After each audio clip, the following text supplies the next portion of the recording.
You can't find me? No. It's right there. No, this was 35 views 4 minutes ago.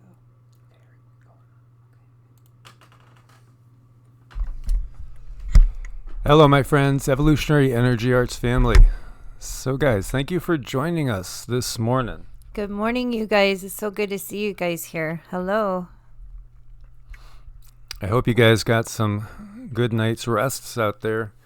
We didn't, but, a lot of people don't nowadays. I've been telling you guys how I'm always seeming to get up at 3 a.m. lately, and that's really not like me. But this morning at 4:30 a.m., Zeke wanted to go out, so he just had to go do his thing. So I let him out, and it's like, I don't know if it was in the high 20s or low 30s, but it was pretty damn cold. It was super cold. Super damn cold. So, I let him out, and I just felt like instinctively like I had to go stand on the deck and go look in a certain direction. So, I stood on the deck and looked out, and basically all I had on was shorts, no shirt, no slippers or anything. And I couldn't stop looking at this. At first I thought, is that like a nebula or a cluster of stars, but then I know the night sky pretty well. So I went and got my glasses, put them on, because at night I don't have the greatest vision. And incidentally, one of the things I've noticed is as my third eye gets better, it seems like my regular vision gets a little worse. Curious if any of you guys have experienced that at all. But anyway, I put my glasses on and I could see this cluster of lights, and they were apparently blinking on and off, but then I think it was because this object was rotating, and it was big. I mean, it was super big, and it was at the edge of town, really over the desert,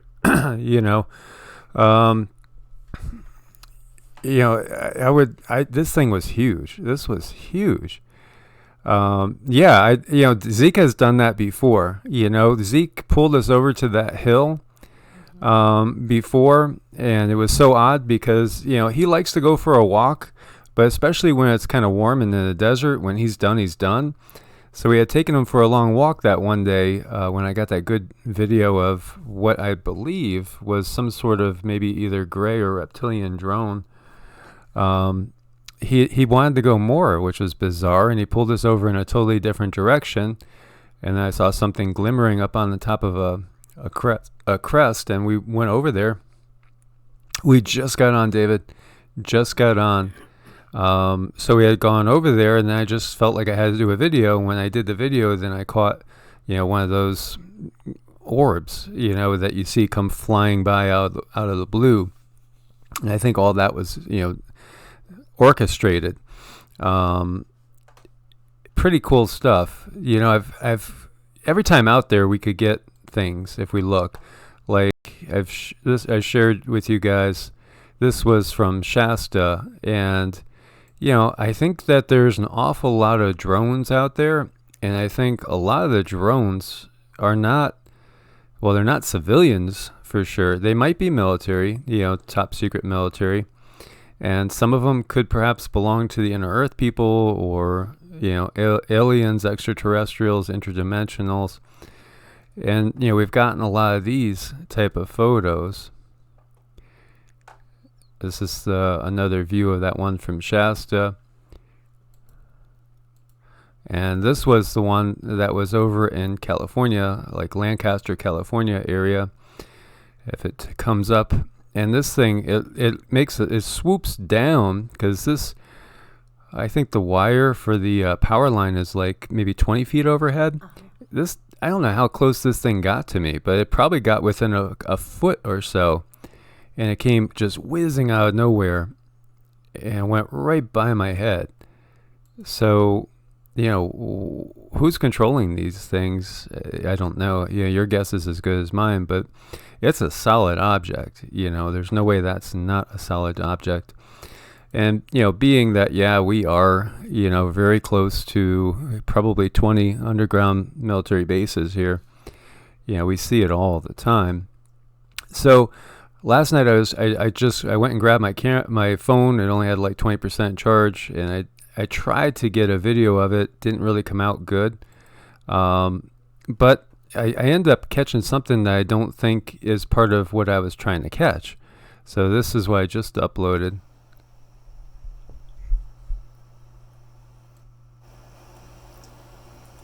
Okay, so I know this isn't going to come out good, but just let Zeke out. And there's like something there. It's like a ship. Holy fuck. Excuse me.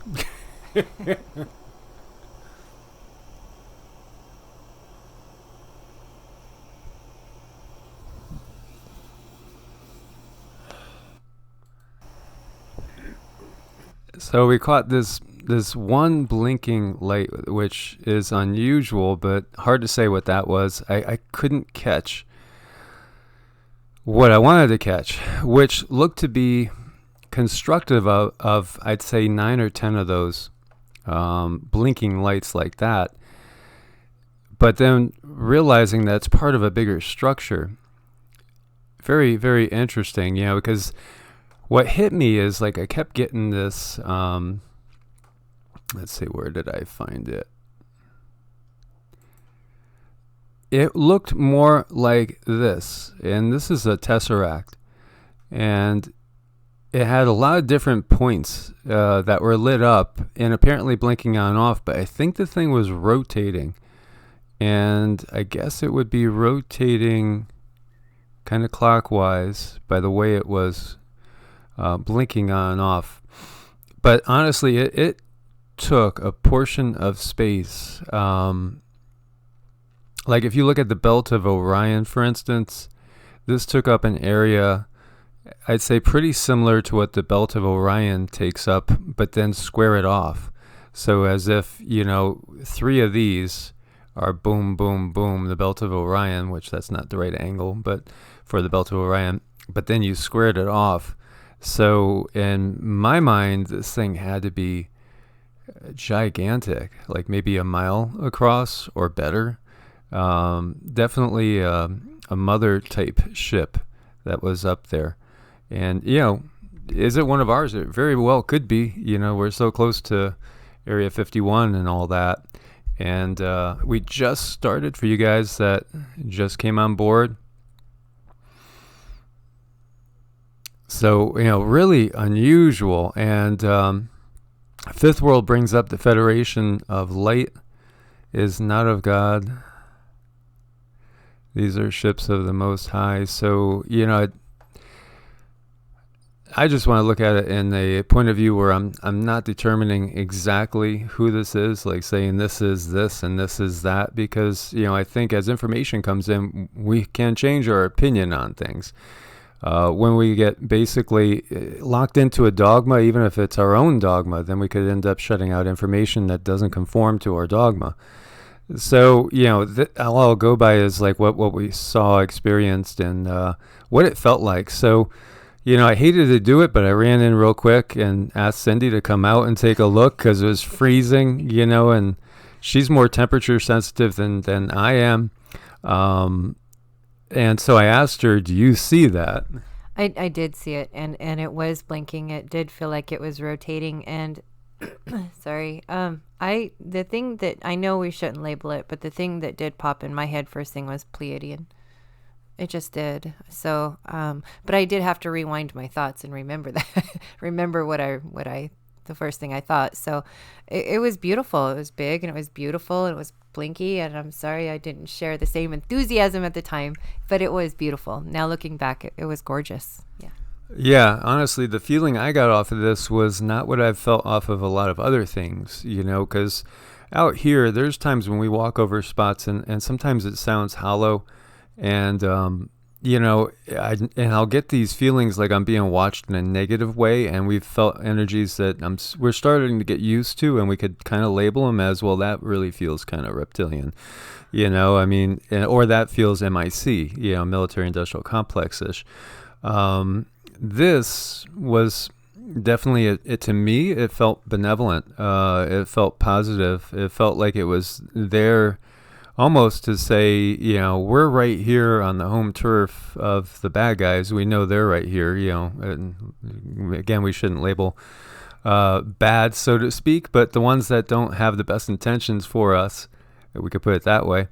But and They Live says, I agree, Pleiadian ship. That's what she felt, and I felt benevolent, and I felt like, they probably did nudge Zeke to get me out there so I could see them and then report to you guys this.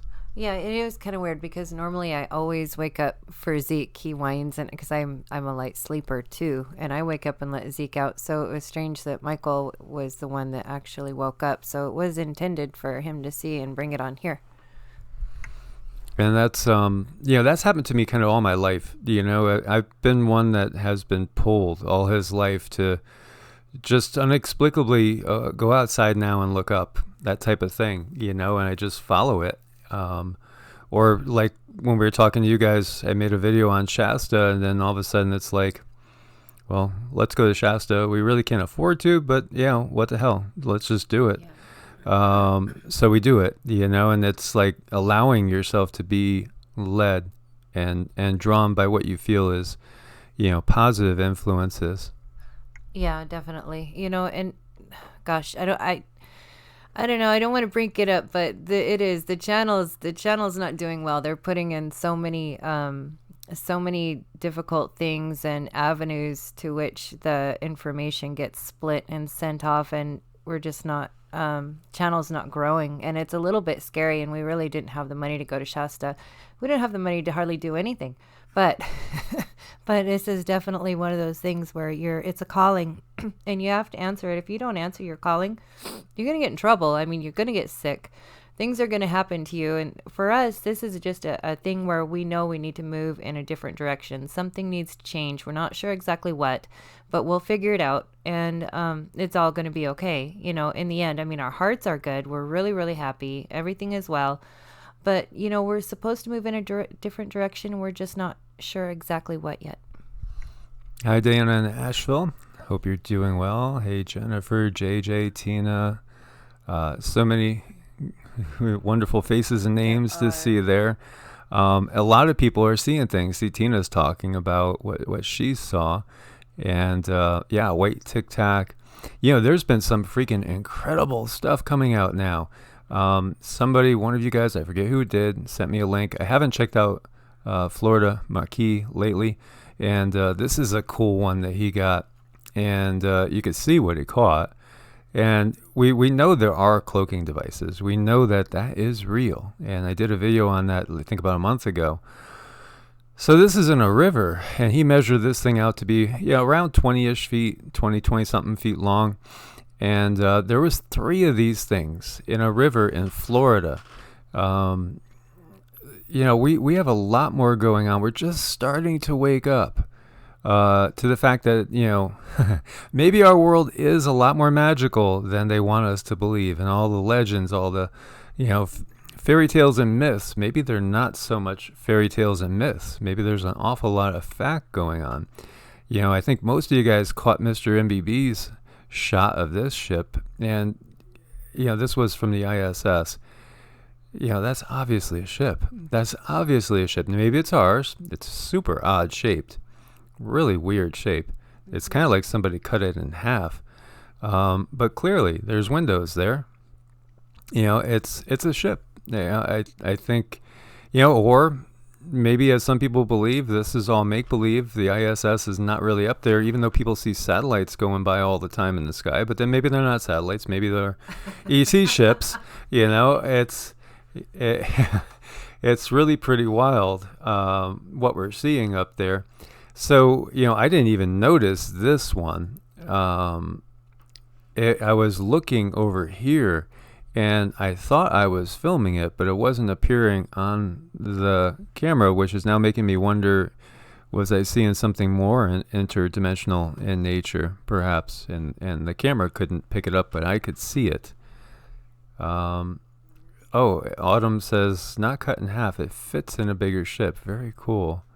I gotta tell you guys, I really feel, because I've had visions going back to like when I was 19, of just seeing so many lights in the sky. And at first, when I saw them, and I had multiple visions of this, it would make like the pit of my stomach drop because it was like so awesome. And I've wondered all along, is it going to be, am I going to see this massive asteroid shower, meteor shower? Or is this going to be an alien invasion? Or is this like some sort of high-tech invasion by human forces or something? There's just so many. And I also saw them coming up out of the water. I saw them coming up out of the water. It's like I could look into the ocean. I was standing on the shore, and everything, the sky was covered in ships. And the ocean was covered in ships. And they were all coming this way. And they were all different sizes and shapes and things. So I had that multiple times. Yeah, Court says to me, Earth is going to reveal her secrets, its secrets. Nothing can stop that from happening. That's absolutely true. Nothing can stop that from happening. I think it's going to be a beautiful thing. It might be a little bit scary. I also think that the ships are going to come in and we're going to be seeing them, and that's going to be common knowledge. And it's probably, things are going to be disrupted, I believe, but it's not going to be as bad as we think. I think we're like probably the mail system, the delivery systems, the transportation systems, they're all going to be disrupted for a time, but I don't think it's going to be as horrible as some people might think. So, but I do believe that this is a time where we have to get our stuff in order, get healthy, is number one. Eat right, exercise, take your vitamins, do what you need to do to get in touch with yourself, meditate, do your mantras, do your, energy work, whatever you do to get better. And I took a long time for myself, and I don't think it was really my choice. I think it was a walk-in experience I had about a year ago where I changed completely. I stopped smoking. I got off all my medication. And I made so many changes I don't recognize myself. And I know that's just part of my bigger purpose. And this is, talking with you guys right now is one of those steps to my higher purposes. So in this thing that Michael's looking at, I think I've seen this here in these guys before. It twinkles. It's almost like a disco ball, and it's really in your face when you're out there. And I've seen it in different parts of the sky at night, usually in the wintertime around here. So there's not so much light pollution around here, so you can see things pretty good. Yeah, and I don't know what this is, whether it's some type of drone or what, but this was not the thing I wanted to get, because the thing I wanted to get, that would have been like a showstopper. It was just amazing. Unfortunately, it wasn't coming out, and it's actually like to the side of this light. But you never know. I mean, out here, it's so pitch black, and there's so much stuff out here, which is so cool. Yeah, there's so much being released. Hello, Ohio in the house. Had several wonderful years in Ohio, and if it wasn't so cold, Columbus was a great town to live in, a great city. Enjoyed it a lot. See, They Live says Cindy is Starseed, guided by the star people. And I do believe that too. And I think that's why we were put together, because I think we were put together on purpose. We had a weird experience when we first met in person. And it felt literally as if energetically we were sewed together, like there was higher powers orchestrating our meeting completely. It did. And if I can just get to the point where I can settle down, because I'm so in love with this guy. I'm like just barfy in love with him, you guys. I can't help it. If I could just settle down and focus, I think things will be okay. I'm starting to now. It's been a little while. But yeah, life is good. I do think we were put together for a purpose, because I've been able to pick up certain impressions that other psychics that he knows about have picked up with him, as far as his guides are concerned, and certain protectors that he has around him. And I didn't know any of these things. I didn't know any of the Hindu stuff that he researched, and yet I was picking up a lot of of stuff that I had no prior knowledge of. So I think I'm just sort of coming into my own a little bit. It's slow, but I am. Yeah, she's very gifted. We just sent away for a blood type kit because my bet was she was going to be Rh negative, but she's actually A positive, so that surprised me. And she grew up on a farm eating lots of meat. So, because I told her, you're the natural vegetarian here, A positive. So it was interesting to find out. But I'm B negative. And yeah, I know we're supposed to work together. I know that's a big, big part of it. I've had glimpses of that. And I think things are going to be changing because, like, as I said, to you guys, YouTube is slow strangling us to death. And so if we weren't able to basically stay with family right now, then basically I might have time to put up a video or two a week, because I'd have to go back into the real world, or just simply we would be living out of the truck pretty much. Which we had a fun time camping, honestly, and when the weather's warm I don't mind that at all. And I can't wait to get out there more when the weather's warmer, especially like up in the woods around Shasta and the Pacific Northwest.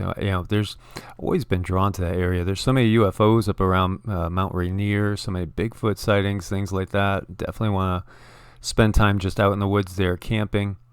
The thing has been that you can't do as great a quality videos from the road as you can putting things together with your desktop and everything, but at the same time, things are changing to such a degree now that we got to figure out other ways of doing things. But we'll adapt. We always adapt. We do, and it'll be interesting. One thing I don't want him to have to do, though, is go back into the Matrix. I really, really, really, really, really don't want to do that. I'll live under a bridge first. But yeah, I notice a lot of people in here. I know I would think that I would be more of the blood type that most people get abducted to, but I'm pretty normal. I guess my blood is pretty common. So that was kind of curious, yeah. I've had these experiences all my life. I've been able to see and talk and play with dead people, and I still see a lot of them in my mind's eye. It's okay when I see it in my mind's eye. It's when I see them with my eyes open is when I freak out. So yeah, a lot of different backgrounds here. And when I grew up on a farm. I ate mostly meat, and I guess that's not what the A positives normally eat. But yeah, we raised our everything. We butchered chickens, cows. The electric pole was the last electric pole up on our property. So we were really, really secluded. We were way out there in the sticks. And I got to tell you, it really wasn't a bad childhood. I had a lot of fun. I really did. So many great conversations going on. I want to ask you guys some questions. Roka says she could see interdimensionals with her bare eyes. I see that too. Are you seeing them? I mean, for me, they usually appear like at first fuzz on a TV screen, like when the screen's blank, and taking a form, sometimes a little bit more of a dark shadow. The one thing I wanted to, ask people that have been seeing better with your bare eyes and your third eye, as far as that goes, I've noticed that my vision has gotten worse. My regular vision has gotten worse the better that my third eye vision gets, so I was wondering if anybody else had that experience as well. And does anybody else see interdimensionals as well now?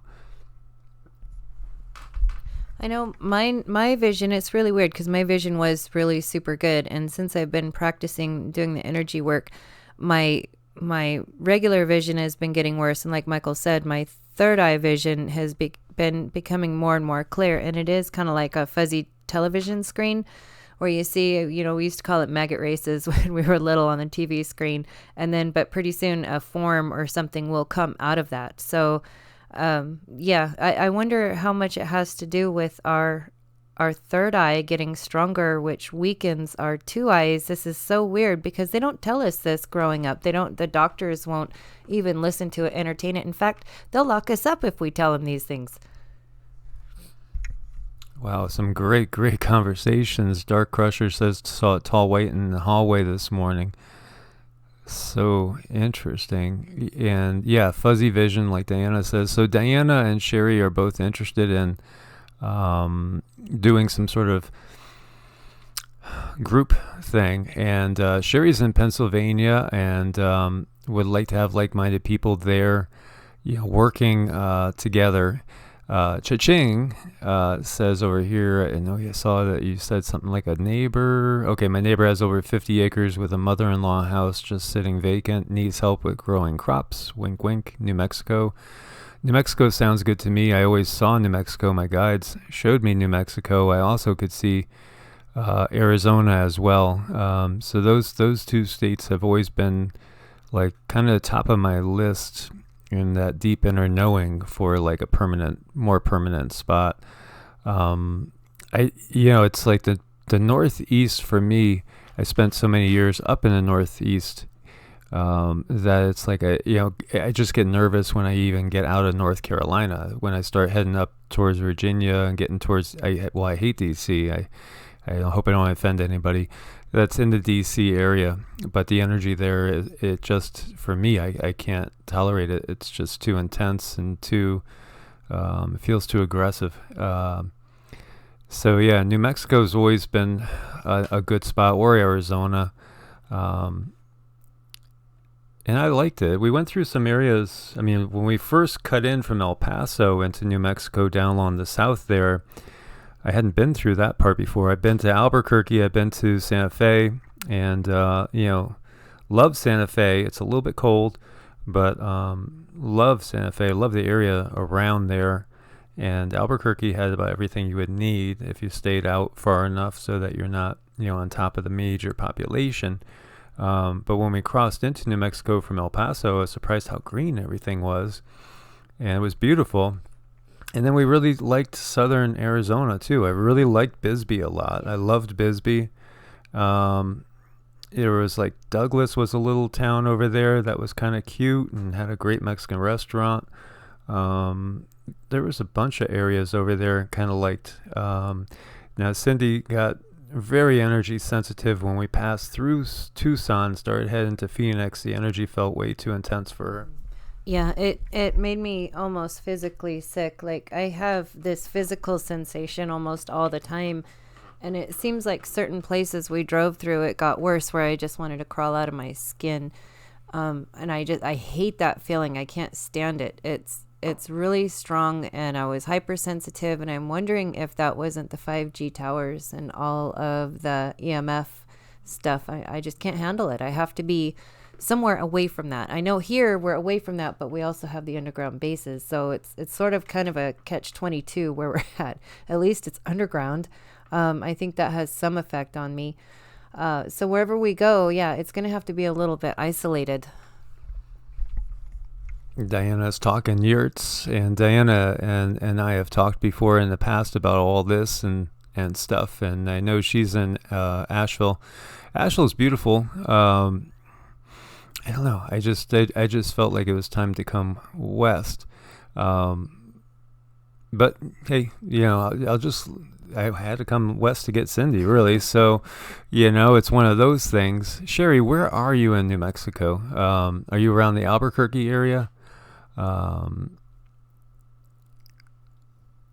Placitas, Chichangas, yeah. So I feel like, I think this upcoming year for us, once it gets a little bit warmer, I still have a tiny bit of money set aside with the thought that that's going to go towards a travel trailer so we don't have to tent camp all the time. And then we'll probably spend some time hitting the road if we're able to, and checking out some areas and seeing what feels good. There is a family member in Texas who's a wonderful guy, and he's got a lot of acreage as well, and he's always said, come over here and check it out. Perfect. He's I'm trying to think of the area. He's basically about, I'd say, hour and a half to 2 hours west of Dallas, going straight across. So thank you, Sherry. Yeah, I definitely would like to get out on the road and meet a lot of you guys too in person, because when we've met people, it's been just like lifelong friends after that. It's a beautiful thing. It is, and I'm it's really strange that he teamed up with me, because I'm kind of sort of scared to death of people, but everybody that I've met and I've connected with, it's going to be like a lifelong relationship, and it's just beautiful. You guys are beautiful. I think I have some problems with, a little bit of PTSD and other anxiety things, and I'm really energy sensitive, and I'm super shy, yet here I am. Oh my God, I can't believe I'm right here. Let's see. Sarah says you're going to come to Florida. Yeah, I have lived in Florida for several years, and I love Florida. If it was normal times, that's probably where I would live at least part of the year if it was normal times, because I love the beach, I love the warmth, so most definitely. And I am planning on making a trip back to Florida and spending some time in Florida and the Carolinas when things get a little bit like February maybe, or February might be good if things work out, to visit friends, and just to have a little change of scenery as well. Silver City. I have done a lot of research on Silver City. That was one of the areas I was targeting. Jemez, I found properties there that looked really enticing, very inexpensive. As you're saying, lots of agriculture.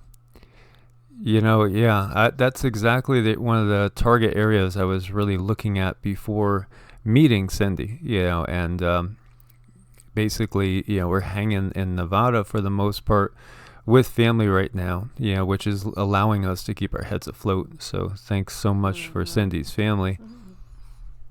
Yeah, I know mom is a blessing. She's super tolerant. She loves us here. Everything is good right now, but we're going to have to do something, because YouTube is placing those things in the channel. I think the most recent one was for, are you making this video for children? And that seems to, as soon as you have to click that, no, we're not making this video for children, it's like the views are split again. So they're slowly choking off the channel. I don't know what we're going to do about it. I really have no idea.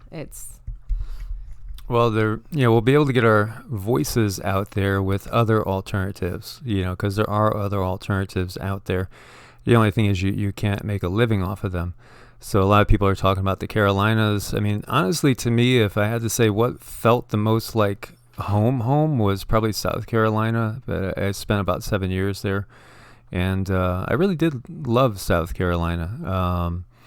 North Carolina, the mountains are beautiful. I lived in the Charlotte area as well. I lived in Wilmington. Wilmington was fabulous. If we didn't have all the earth changes going on, I'd probably be in Wilmington or Charleston or back in Sarasota as well. One of those places, those so far have been some of my favorite places, but I haven't even started to scratch the surface of exploring the West. We've been through, I think, just about everywhere in Arizona now. And we've gone into California a little bit and explored there as well, and covered a good chunk of Nevada now. No, thank you, Sherry. We won't give up. We'll keep doing what we can do. It's just, they do techniques like making something demonetized when it first comes out, and then they wait 22 hours before reviewing it, and by that time you got 90% of your views in. And then they'll flip it, and so that way, the video makes like $2.50. So that's the type of technique they're doing to a lot of these channels, and they have a clause in their new, what did they call it? I forgot. There's like there are new laws basically that they put in effect where channels that are not financially viable they can get rid of.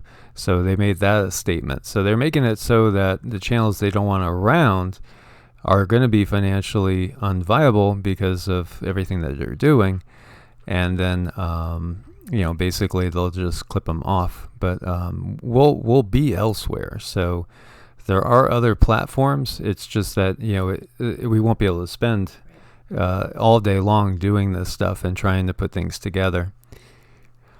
So yeah, they're trying to snuff us out, but as we were talking about with the ships in the sky and some of the benevolent beings, because I do think there are benevolent beings here, one of the things that's beautiful about like the relationship with Cindy is like she didn't have a lot of she hasn't studied a lot, you know, so she doesn't know a lot, but then she's giving me these impressions and telling me there's, you know, this being communicating and it looks like this. And then I'd be like, you mean this person right here? And she'd be like, yes.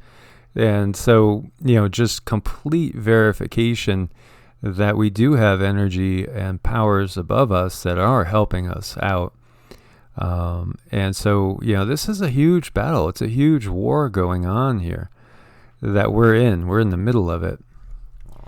Oh, thank you, Fifth World. Thank you, They Live. You guys are so sweet. I just love connecting with you guys. It makes my day. It really does. You know, the energy that you guys have going in toward me, really, it lifts me a lot, and I appreciate it so much. And I'm sending energy back out to you guys too, just so you know, every time we do this. So I know that this helps on a certain level. So what I'm Gosh, I just had a thought. So what I'm thinking is we need to attack them on the ether, because I believe that's where they started to attack us, is on the ether through ritualistic abuse. That really screws up a lot of people, and it screws up not just your physical body, it screws up your soul. And that's where the twistedness starts. So I think that's where we need to go back onto the ether plane to really try to level things out and even the playing field out a bit. And I know we have help from above. I mean, I get signs all the time. It's beautiful. So, you know, and just having you guys here is such a huge blessing. Oh my God, 188 people watching now. That's amazing. And I know that we can all, if we all just focus on smoothing things out on the ether, making them a little more level, even playing field, things are going to get better. They already are. And I agree with Fifth World in that the fallen, quote unquote, are working through humans right now. Yeah. You know, however we want to view them, most definitely. I don't think that at the top of the heap it's Homo sapiens sapiens. I think there's other energies that are the major manipulators here. And, you know, we just find ourselves in the middle of this battle. It's a galactic battle, and it's an interdimensional galactic battle. That's pretty huge. You know, I think that we really are in a situation that might be like on Star Wars on steroids, you know, when we look at it. And we've talked all about the different disclosure going on. And, you know, this is a Yahoo ufology from fringe to serious, because people are taking it serious now. I mean, for one, we're all seeing stuff in the sky. I think the amount of sightings must be through the roof now, and we're seeing all sorts of different things. We're not all seeing just flying saucers. We're not all seeing the triangles, which I know are military. You know, triangles are military. The cigar-shaped ones, I believe, are mostly reptilian Draco. And then the saucers, we know about the Nazis with the saucers. You know, humans have saucers, but also there are grays with saucers as well, and so many of the grays are just, you know, worker bees for other entities, both some of the Nords, the reptilians as well. We got the Navy just saying, yeah, you know, we have no explanation for that. You have the whole To the Stars thing going on with Tom DeLonge, which, yeah, I mean, I look at everybody a little bit critically when anything that comes out, like if you're, you know, Tom DeLonge, is it part of disclosure? Is it an MIC project, part of the military industrial complex's plans? And are they really, you know, is this all about saying, yeah, you know, hey, there are other beings out there, and, you know, if the bad guys know there's other beings out there, they're going to tell us that the good guys, that the ones that are really good, are bad. And, you know, who's been running the planet? Well, obviously, look at the shape of the planet. Look what they're doing to nature. Look what they're doing to us. The bad guys have been the ones in control here. Yet I wouldn't be surprised at all if they say there is going to be an alien invasion. But, you know, the alien invasion perhaps is staged by them with their own tech that we haven't really seen out in the open so much, just here and there. But ultimately, the ones that come last are going to be the good guys. And we were watching about the giants of Sardinia last night, which was really interesting. And as a sidelight, they were also touching on the fact that so many of these cultures around the world believe that at the end of the time period that we're in now, these benevolent beings are going to come back and help us, reestablish a positive society once again. And they've done it before. And I think they'll do it again. And it's really interesting how the lead up to this is really cool, because we're all like getting on this same consciousness platform where we all just know there's something happening. We can't necessarily prove it, but we know it. It's our inner knowing, and that's what makes it so important that we all get together so we don't feel alone, because there's probably one star child per family that's a pretty strong centered star child that's going to tell our families about these things, and we're going to be like the go-to person when things finally do show up. We're going to be here so that we can tell people so they don't panic. I mean, there's going to be mass panic. I kind of think it's going to happen in our lifetime. I don't think a lot of people are going to get hurt. I don't think a lot of people are going to get killed. My thing is I think it's just they're going to show themselves and people are going to freak out. Yeah, there's giant stories everywhere we look, and they don't want us talking about it. So, like on the Giants of Sardinia show we were watching last night, the locals there know all about it, and they also believe that the giants were connected to Atlantis. And a good point they brought up is something that has really been hitting me lately. I think Atlantis was a global civilization. Again, think of the Roman Empire. The Roman Empire was in England, right? It was that far away. It was all over the place. It was in Egypt, but yet there was Rome. Rome is right there in the center. So perhaps Atlantis was right there in the center of the Atlantic Ocean and extended out and had outposts perhaps all over. Perhaps, there was Atlantean outposts all throughout the Mediterranean, maybe in northern Africa, maybe even extending over, towards the Caribbean as well and into the Americas. So, perhaps it was the case that Atlantis was that civilization, and it was a global civilization, and it was wiped out in the Younger Dryas. And then we had a follow-up flood, around 3000 BC, and so that flood was not as big, but it still did an awful lot of damage. So, perhaps this world, does go through these tremendous periods of just complete cataclysm, and we have a reset. And maybe that's guided by higher powers, so to speak. Very interesting thoughts. What was it we just watched the other day with the Avengers? Who was the big guy that was... Oh, the Titan guy? Oh gosh, let me think about this now again. Okay, you guys, who was the big... Avengers Endgame and Infinity War. Yeah, see, Michael, when he met me, I lived under a rock, so I didn't see The Matrix, I didn't see Avengers, I didn't watch any of these things, but or even Westworld, but now that I'm starting to see these things, I really feel like that is how they are disclosing information, is through these movies. I feel like that gets them off the karmic wheel. And let's see if anybody in chat's gotten me a name for that. Oh, Thanos. Thank you. And ye shall be entertained regularly. Thank you. Yeah, Thanos. So, and yeah, you guys are so awesome. I love playing with you guys.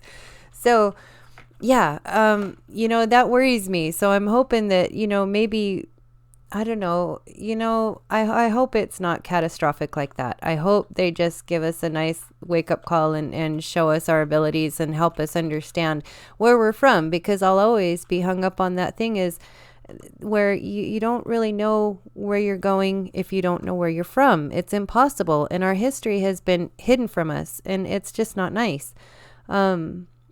And, we really want to stay on here and help as many people as possible. We really do. And you guys are just so awesome. And you're fun to play with, too. I'm just having a blast here today. I'm kind of all over the map. Sorry.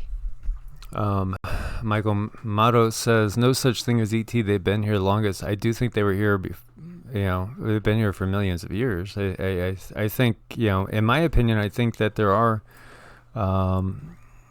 what Corey Good calls builder races, or these more benevolent ones that go around terraforming, and if a planet's not in exactly the right spot, then just move it a little bit, and If a planet's devoid of life, well, we could guide this comet to go and hit it and bring some water to it. I think that there are beings that do that, but basically then just let things just flow on their own.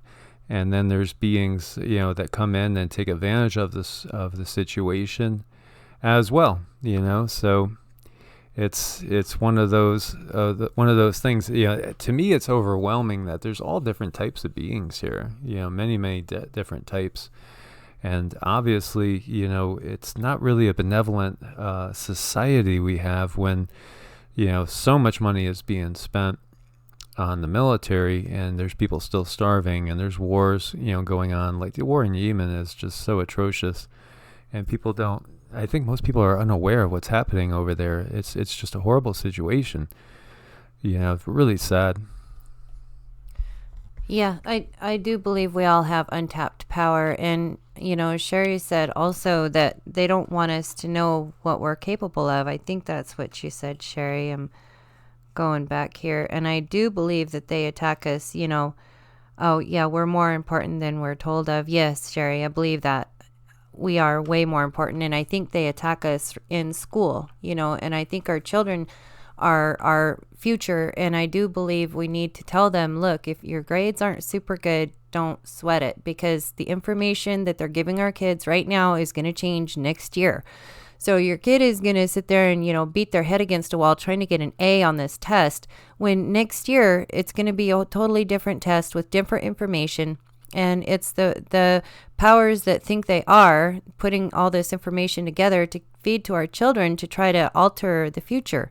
I don't think it's going to work, because I have a daughter who, she instinctively knows that school is pure crap, and she is homeschooled, and she absolutely hates it. And I think it's because she knows that she's being fed a line of crap.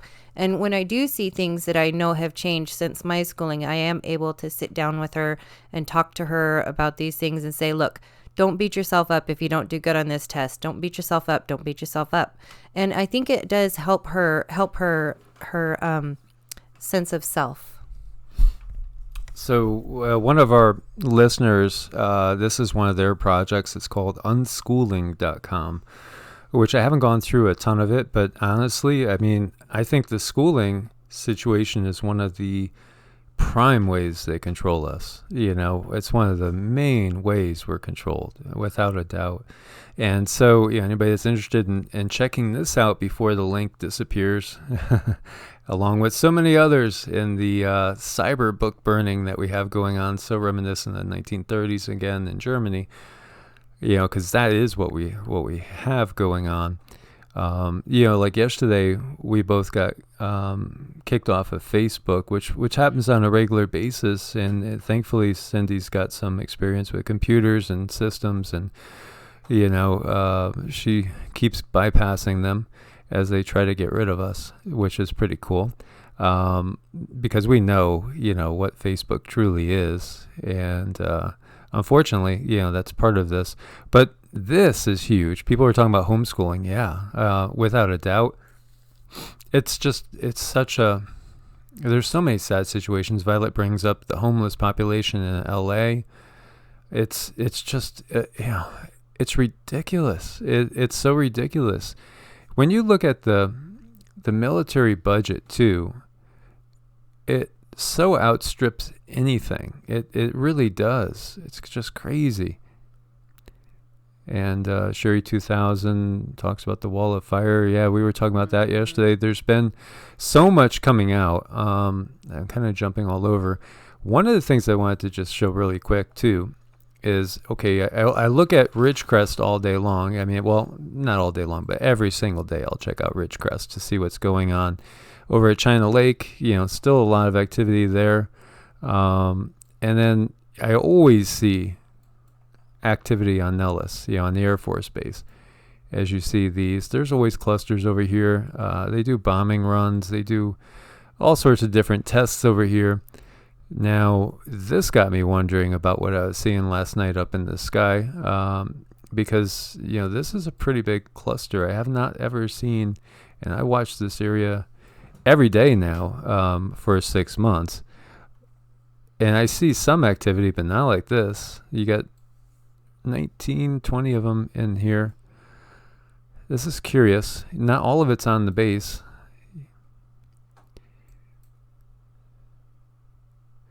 And okay, that's right at ground level. That's a kilometer deep. That's half a kilometer deep.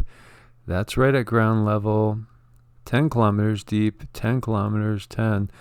I don't know. Are they expanding the underground base out? That was one of my thoughts, because I think a lot of these we see are not natural when we're looking and we see them happening on these military bases. And I shared with you guys before that over here in Ridgecrest, the Panamint Mountains, like right over in this area, that's the area where these guys led these prospectors back in like 1890s fell through and discovered a whole underground city, giant bodies, artifacts that looked like they were from Tibet and some also from Egypt. Then we have the same thing happening over in the Grand Canyon area. There's all sorts of legends of people discovering, the same things over here. A mix of Eastern artifacts that almost look like statues of Buddha, and then you have the Egyptian gods too. So, was Atlantis over here? I mean, obviously this is more the Lemuria side, but they were supposedly separated by tens of thousands of years, these two civilizations. Interesting, curious to say the least. It is. It's curious. And, they're forever going to say that it's just, little earthquakes. But no, not after what we saw with those poles and the way they sounded. There's stuff going on under there. I feel it. I sense it. And the vibration felt opposite Mother Earth.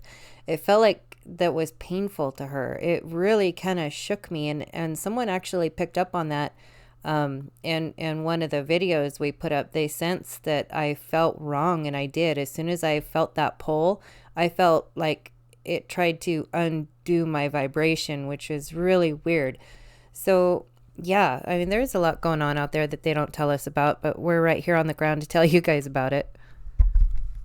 And so, like, white porcelain brings up something that's interesting and a good statement. Really, we can argue the idea of good and evil, but nothing is naturally good or evil. Things just are, and then we describe them. So it's like all from our point of view, right? So, okay, if we are a pig living in a pen, and at first all our life these humans are just feeding us stuff, we think they're wonderful, and then we discover, that we're being brought to slaughter, and then all of a sudden, our perspective is, damn, they're evil. So from the pig's point of view, it could go from being benevolent to malevolent really quick. Now, perhaps take it from a human point of view, and if there are such a thing as reptilians and Draco, which I believe there are, now, if they don't affect us directly, we might, think, well, legends say they're pretty evil and all.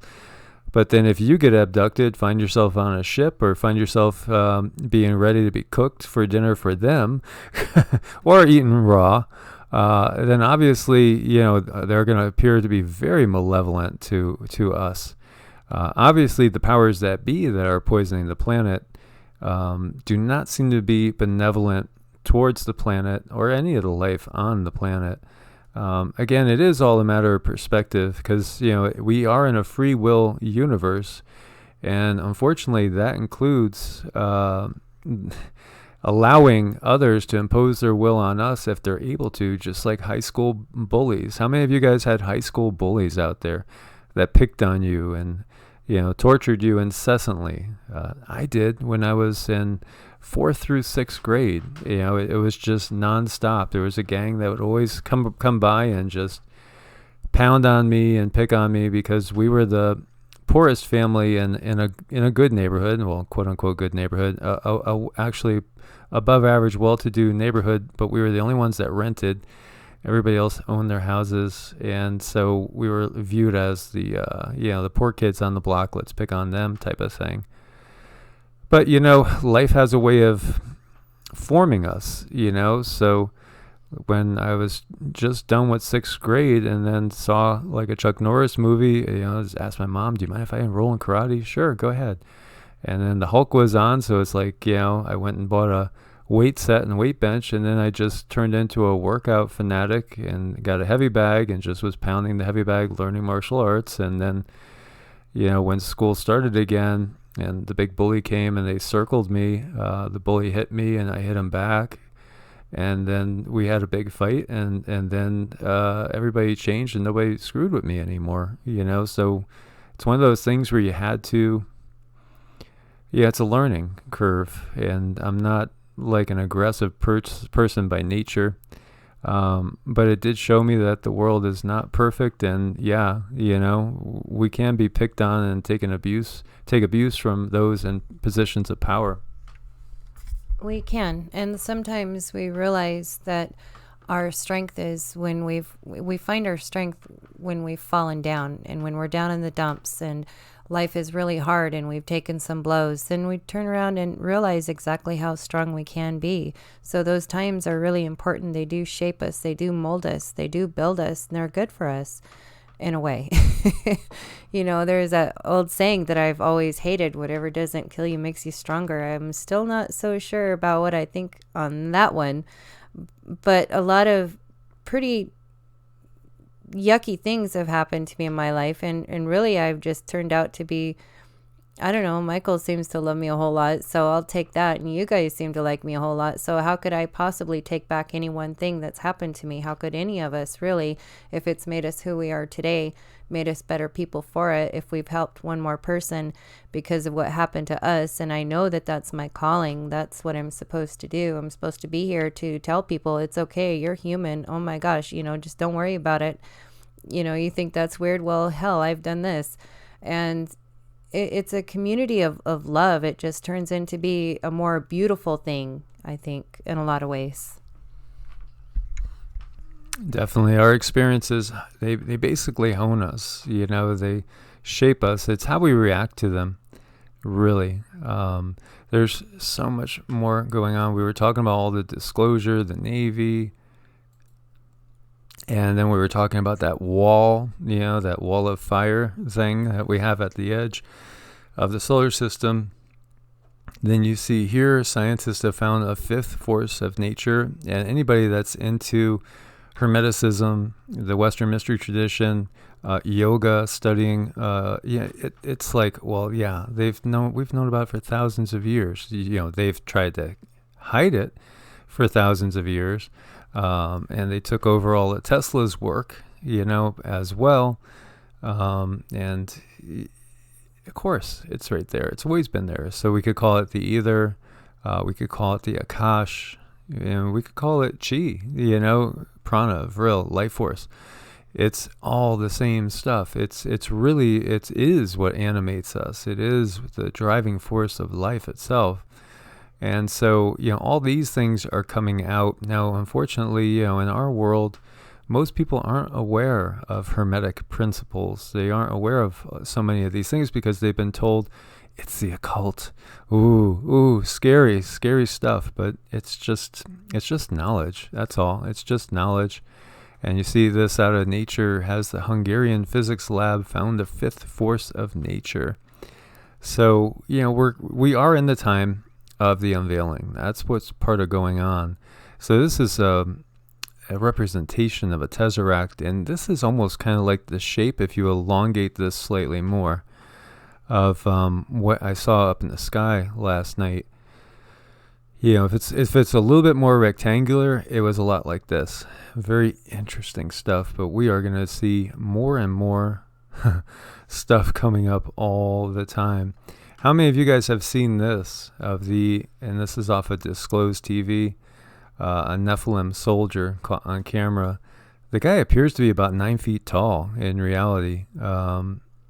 Pretty interesting stuff. He's huge and he sticks right out. I saw this a long time ago, like 6 months ago, I think. And I just didn't know. I have all the links for you guys attached. That's a pretty big dude.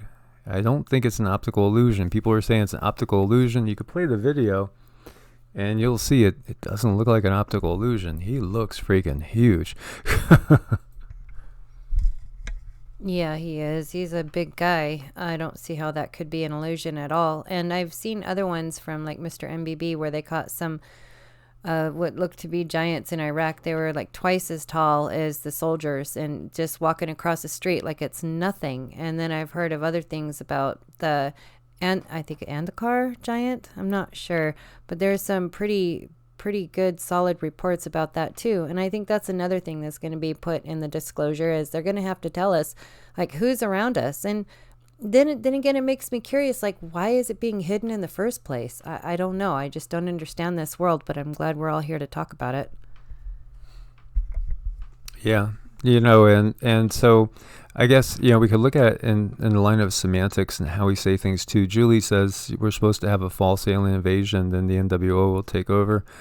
It's like, I guess I think it would be more like saying, because I think the NWO has been here the whole time. I think what it'll be is more of a lockdown, just a complete lockdown, where we just get used to military rule, where we just get used to nonstop martial law. Boom. It's out there. And then okay, Sharon the Third says lots of missing people. Then there'll be a ton of people missing. And there won't be any way of saying, hey, what happened to so-and-so? Well, all we're going to have is rumors and stuff, because we'll be in this war type of situation. There's a lot of stuff. See, and I love this. Sherry 2000 says, why is it some of us have known this since birth? Because you're a starseed. You're here for this purpose. And, Cindy and I are too. I mean, I've known this ever since I was a kid. I've just always known it. It's just a knowing that you have. So, there's so many of us that are starseeds right now. We came in here to basically wake up people. And here's something that's really cool, and I don't think I've talked about it long enough and in depth enough. I think that and when I say the powers that be, right? They know who we are even before we know who we are. Like I shared with you guys that the Illuminati reached out to me when the channel was basically just a month old. I didn't even have 1,000 subscribers. I probably only had like 200 or 300 subscribers. And they reached out to me and said they've been watching me for years. We've been watching you for years, and we want you to join us. And we want you to go. It's going to be a suburb around Atlanta where you're going to be partnered with a mentor that's going to train you. Everything you need will be taken care of. You won't need to worry about anything anymore. And, I said no. And then, there was a car that almost ran into the house and took out all sorts of stuff in the whole neighborhood before being abandoned. And I feel that was a message as well. And, we have found, bullets in our house, left in the closet right next to where we sleep, as, again, just a message that, you could be reached at any time. So, understand that. And, it's just where we are. But where I was going to get to is, I think that we are multidimensional by nature. The ones, especially at the top, are very multi-dimensional by nature. So I think they know who we're reincarnating into. I think they know what families we're being born into, who our parents are. They know this. So I think as soon as you're born, if you're somebody that's an activist in past lives, and if you're, as we're saying, a starseed, an activist, somebody that's coming in to really try to work to change the system, they know who you are when you come into the body, and they watch you from the time that you are born. And that makes total sense to me. I believe that's right. Because I've been able to see dead people and see things, all of my life. But what was hidden from me was my abilities and what they are and how to use them. And I'm still learning how to use them. I know I have an awful lot of energy and I need to channel it. And there's a special way to do that. And they don't teach us these things in school about our energy bodies, because everything is made up of vibrations and frequency and energy. And, because of my anxiety that I had so bad, I did find the tuning forks, and I did learn Reiki, and I did learn how to do energy work on myself and others. And I've worked on family members, and And it's helped them to an extent, but I wish that they would tell us more about our energy bodies and how when those are affected, that affects our 3D dense body.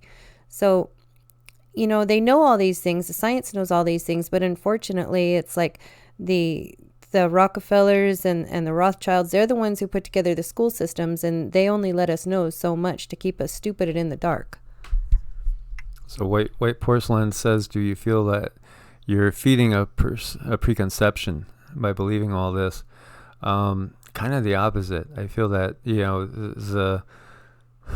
the desire would be to ignore it, for the most part, but you just can't ignore it. And I've tried to ignore it at times, and then everything gets really tough in my life. Everything starts to really be an uphill battle. That's what I've noticed, because we're supposed to, I do believe that each of us has a purpose. We really come in here with a goal, and I think society, our goal might be to affect, a certain person or a certain group of persons in a positive way. Have you guys ever seen the M. Night Shyamalan movie, The Lady in Water? Because like this kind of nymph in the movie, it was a cute movie, kind of more for kids, but it has some interesting thoughts to it. This nymph who is like she's a muse. She's a muse, and so she has to come and visit these people in this one apartment complex. And all it is about is basically inspiring this one guy who happens to write something that looked very similar to the Anarchist Cookbook.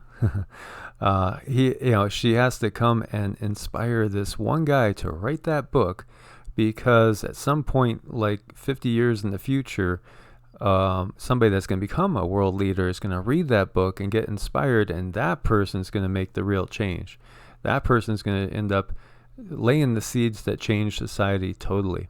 So maybe we are all, we feel like we're in the thick of this battle, and that the battle is like starting to peak in so many ways, but maybe we're still really in the, the infant stages of something much, much bigger. And maybe all of us are here like laying the groundwork for perhaps the next generation to come along and take it to a much bigger level.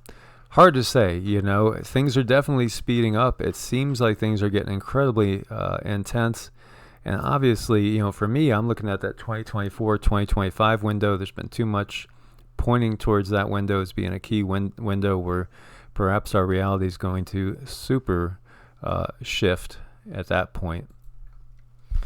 Yeah, David asks, how do you find your purpose? I'm not sure how to do that, but what I did was I followed my heart. I listened to my heart, and my heart led me toward energy work. So I know that I'm supposed to use that. I have a lot of it. I can channel it, and I can help people with it.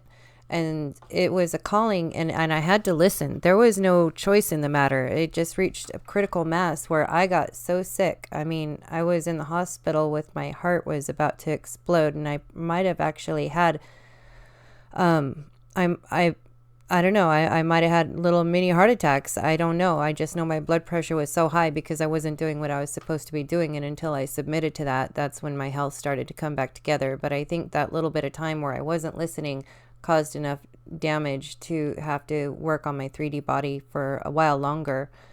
But yeah, you just follow your heart, and then you really got to listen. Yeah, it's that going within. There's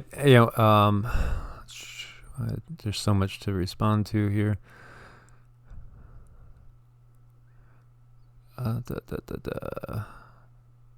White Porcelain was saying they wish they could see some physical proof. And this is where sometimes people will get, some people are like, show me the proof. And other people are like, I've spent 5,000 hours on proof.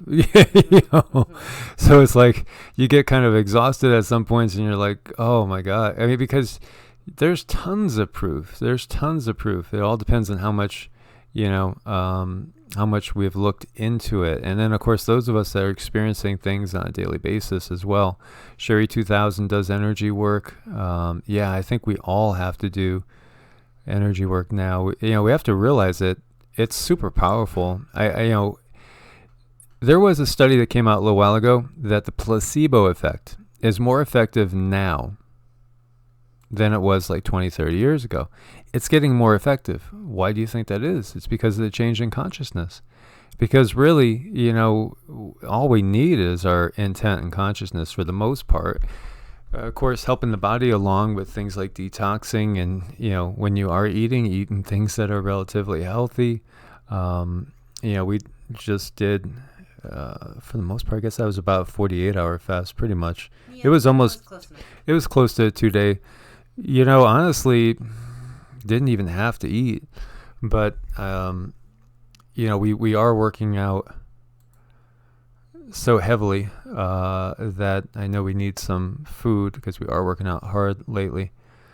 But we need to work on mind, body, spirit. We are holistic beings, although the physical aspect of us is changing because of the vibrations increasing and, all the cosmic rays coming in, the mutations. It's part of where we are and where we are going. They live too. We are all Starseeds agree with Galactic Federation alike to be awakened by changing our course on this life before we came here to Earth. Yeah, I think it's, we're here for a reason, a purpose. And, so many of us are living our purpose now, and they're making it more difficult for us because, this is a war. Here we see a mysterious large fireball falling to Earth crashes in Salem, and this is up in Oregon, and left a big smoke trail all over the area as well. Look at that fireball coming on down. So, space junk. Is it a meteor? Was it a weapon being shot, from one galactic towards another? Some sort of test? There's just so much going on now. We have a lot of fireballs and stuff going on. And we have doctors have officially frozen and reanimated a human being for the first time. So everything we see in these sci-fi and space movies, they are kind of coming into reality. And, probably a big part of this is the fact that technologically, who knows if the humans at the top on this planet are really like 100 years ahead of where we think we are. There's a reason why the military spends so much money, and it's, not necessarily all going into just bombs, ammo, ships, and planes. Perhaps it's going into super secret high-tech stuff. Maybe the most of it is going up into there. Hey, there's trillions of dollars missing. They don't know where it went, right? If they don't know, we don't know. That's for sure. So this is the PDF, and really this deserves an entire show or series of shows, because when I first read this, I felt like it was something I had written to myself to reawaken myself. It just hit me as so true. So I don't know if you guys are familiar with Bringers of the Dawn. This was something that I listened to once, and then everything clicked. Everything made sense to me. And it's on YouTube too. You can look it up on YouTube. And it's also something I go back to and I listen to again if I'm having a particularly hard time. It just reminds me of where I'm from, what I'm doing here, who I'm with. It just all makes everything click. So, question was, did the person consent to being put in stasis? Interesting. Tischerman, okay, this is the guy I think that was in charge of the study, did not release how many studies took place before the successful one. The experiment had the blessings of the FDA, who waived the requirement for patient consent. So, no, the patient didn't consent. So, supposedly the patient could not be saved by any other means. But no, it was not consensual. So how do you guys feel about that too? Yeah, that's not very nice. I don't like those non-consensual things, even though I've been in a situation where I feel like I was taken up and I was inside of this light and I could see where they were reprogramming me, and I didn't understand what the writing was till later. I found out later it was Sanskrit. That's what I could see. But they did have to paralyze me to do it. And that was the first time I was ever not I finally understood that there is no time, because I was in a place where there was no time, and it's like I needed to have that experience. It was so weird. So yeah, no, I don't think it's very nice, but I think maybe sometimes it's necessary. We just don't understand the bigger picture because our consciousness isn't that expanded yet. But I know I needed to have that experience. Yeah, Diana brought up nanotech. I think a lot of us, I think maybe all of us have it in us when you get down, to it. And that's something that is coming down in most cases from above over our heads every day. It's a lot of us are feeling it.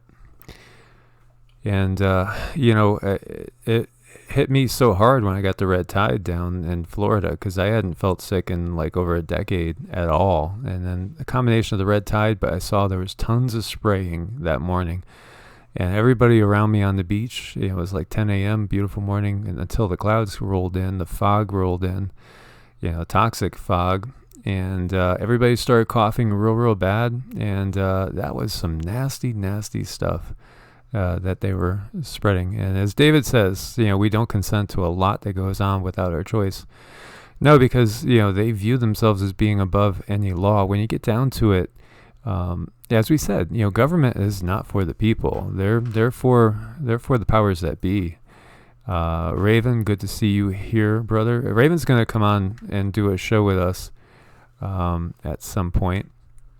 And Raven, I know I won't share too much about him, but he's written many books and has got a wealth of information to share. And there's a lot of people like that in our family here. Very, very knowledgeable, very experienced, have gone through a lot of those things. I'm sorry to hear that, my brother. Asaduzaman, his father passed away on the 27th. I hope you have time to catch up. Sherry says, have you noticed the unawakened are very primitive in their ways of thinking, almost as if there's not really, it could be that the majority of people that are here right now are what we would call starseeds. And, when you get down to it, maybe it's, I don't want to say that, maybe humanity is loaded with a couple different subsets of, at least mentally and spiritually, because some people are so asleep, it just boggles the mind, and you don't know where they are, because it's just like, exactly, zombies. It really is like they're zombies. Like there's those people that are so blindly asleep as if they don't have that much consciousness in them. It's very disconcerting to think about that, but it does feel like that's the case. Old Rider says, if your food has a government sticker on it, you have nanotech placed in you. Yeah, I think so. That's why, again, diatomaceous earth, bentonite clay, borax, constant, periods of fasting and detoxing. Sweating it out is good too, as well. Either hot baths or steam baths or saunas. We have to constantly be aware that we need to be constantly cleansing our bodies and our minds as well.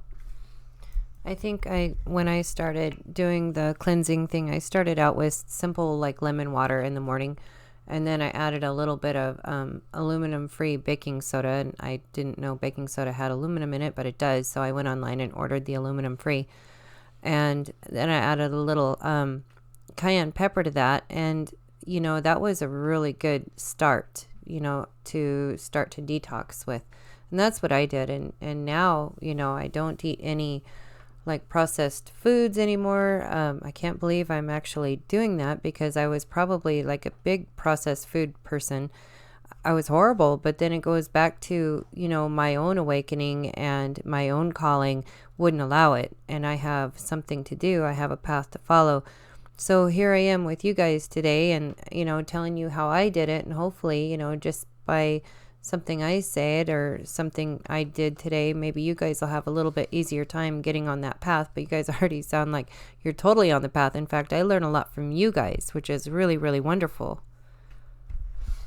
Diana says nano is binary coded to respond to cortisol. So, yeah, that's why they keep us in the fight or flight all the time. Our whole world is fight or flight. So, we need to do more things like QiGong and meditation and yoga, because that will get us, that will get us out of that and into the rest and digest, where we could actually calm ourselves and allow our body to heal ourselves.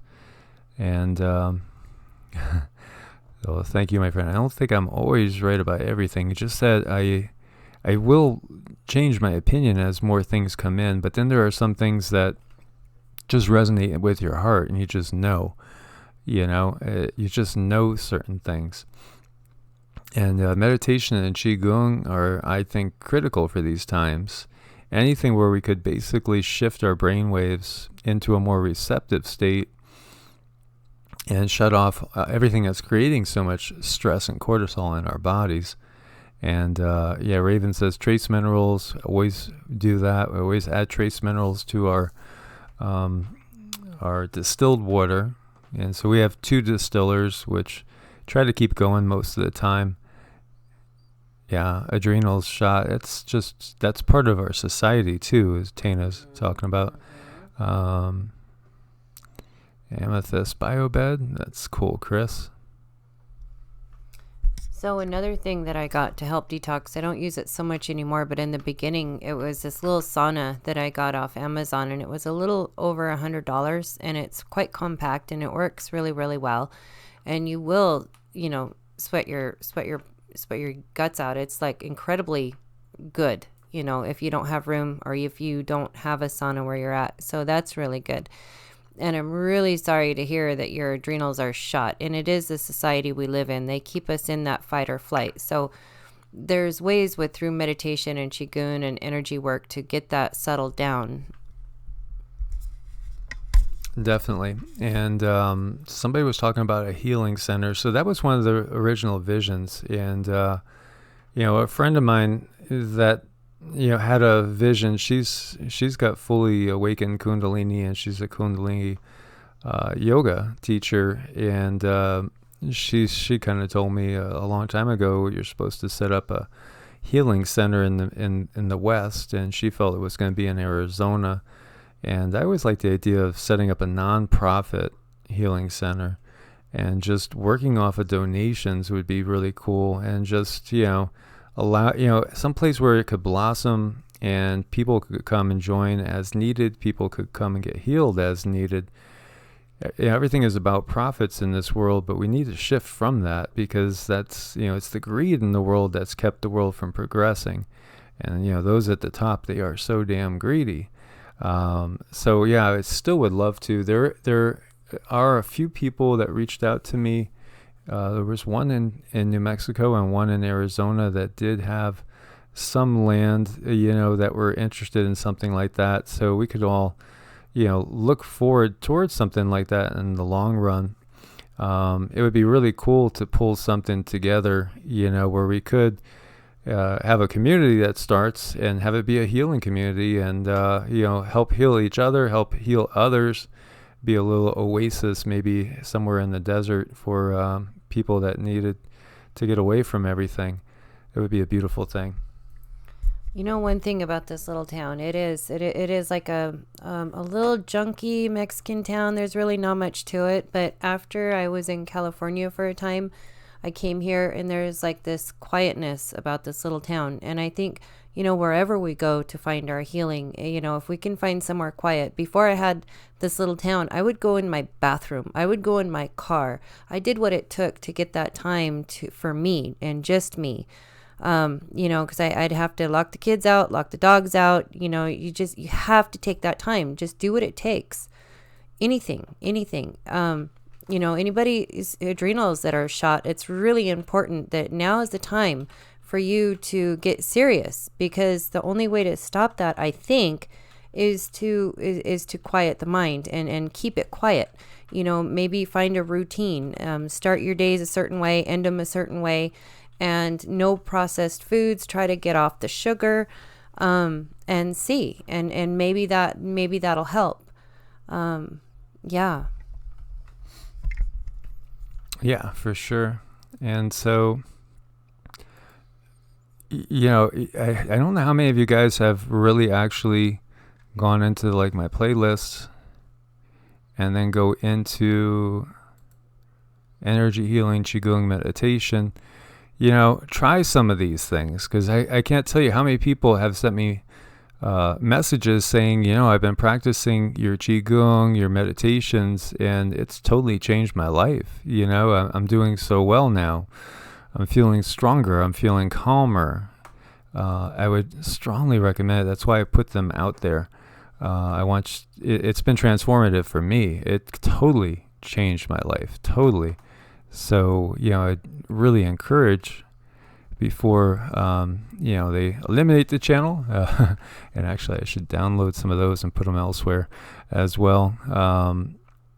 It can be an amazing practice, especially in these times. Seriously, it's amazing what it could do for you. So if you could just do like this short QiGong program, a little bit over 20 minutes, that will clear any blockages that you have energetically in your body. So it opens up the 12 primary meridians. It gets rid of stagnant energy. If you have time to go to the full class here and there, which is like an hour long, that's going to build and circulate energy. So that's going to be even more powerful. But, we have to constantly be detoxing, getting rid of stagnant energy. This will do that. So the short one for a little bit more than 20 minutes will do that. The meditation for building a life force, that's a part of what we would call the Kabbalistic cross in the Western mystery tradition. But it's also found in Taoist circles as well. And basically, it's super energizing, super building, powerful. And this one, the Reiki self-healing exercise, goes through and energizes each chakra. So that can be huge and totally transformative. Pore breathing is one of if you could get good at pore breathing, it'll affect your health in so many positive ways. You'll just have abundant chi and life force, and you'll be able to heal yourself when you start to feel yourself getting sick just by doing that technique. 99% of the time, in my opinion, at least I have been able to. It's good stuff. It's amazing what it'll do for you. It is good stuff. And Michael does energy work, and he does a darn good job on it. And one thing I've noticed when he does it on me, when we go play pool, I have a really good pool night. I tend to kick his butt, you guys. I do. And he's, it might take a couple beers, but, I do. But yeah, if you're having trouble and you need a lift, there's something about him. It does. He'll raise the vibration just enough. And there's another thing about energy work that happens. It seems to open certain channels in the brain, so you can figure out more for yourself what you need to do.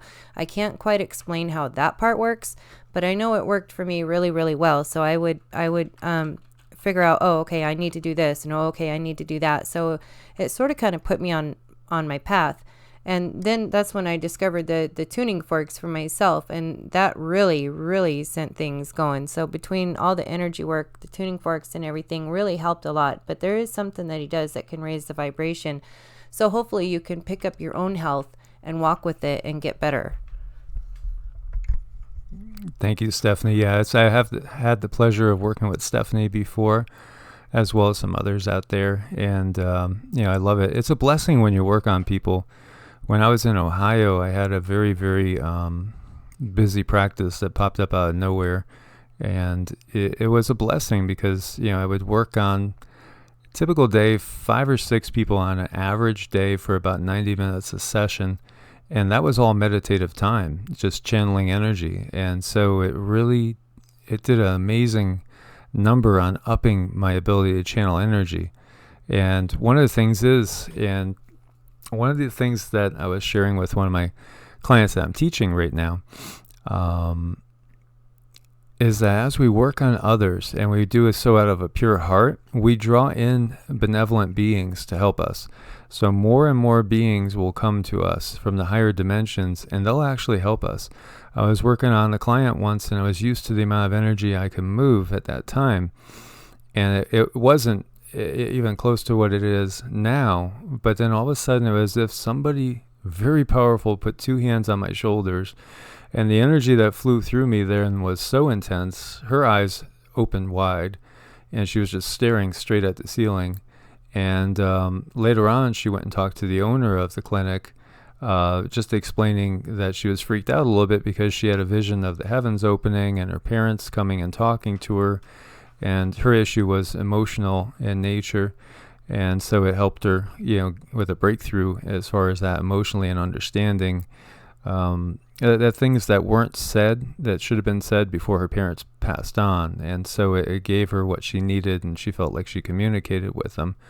But I know that wasn't me. It was somebody else that was helping me from the other side.